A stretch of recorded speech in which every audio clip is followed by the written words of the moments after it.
I was belled as a child. Not bullied, belled like a cat.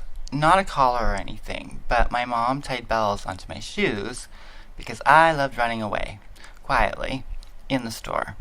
I really enjoyed hiding in clothing racks because then I could pop out and startle people. Super funny. But my mom didn't appreciate having panic attacks looking for me in department stores, so bells. I was a lot of trouble when I was young. My mom put a gate on my room so she wouldn't have to wake up to me on the fridge, or cutting up Cookie Crisp, or trying to cook. But I defeated the gate by piling up my stuffed animals, climbing up the stuffed animal mountain, and then dropping down the other side of the gate. I was like a very small ninja. Eventually I grew out of it, or I got too sneaky about the potential trouble I was causing. My mom had a policy where if she didn't know what I was into, it wasn't a problem, which most likely saved her sanity. I was the only one of her children she had this policy for. In the mornings, I typically would watch a children's show hosted by a clown. Now, a lot of children are terrified of clowns, but I liked clowns a lot. Oddly, though, I thought they were born looking like that. Like there were Asian people, black people, white people, clown people.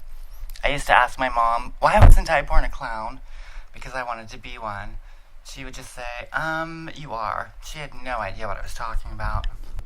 I read on the internet that some preacher somewhere thinks acceptance for gays has caused all sorts of flooding in the South or something. Apparently, God is punishing us for being gay by giving us Storm's mutant powers from the X-Men. I don't understand how that's a punishment for me. It also seems like God is punishing places that gay people don't really want to live in. So maybe it's not our punishment. Or it's just the weather and magic and powers and stuff are not real.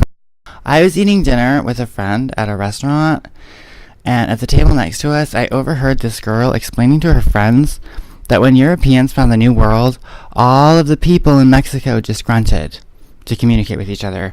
And she demonstrated this for her friends. So she stopped grunting for long enough to explain that the English taught the native Spanish so they could speak and not grunt all the time. The friends were very impressed with her knowledge. Apparently she was a smart one, which is why they asked her why people in Mexico speak Spanish.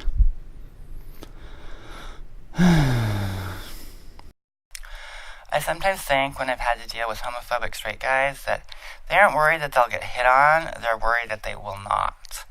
They always think that gay guys are trying to sleep with every guy they see, and if you think that way, it would really hurt your ego if they wanted to sleep with every guy but you.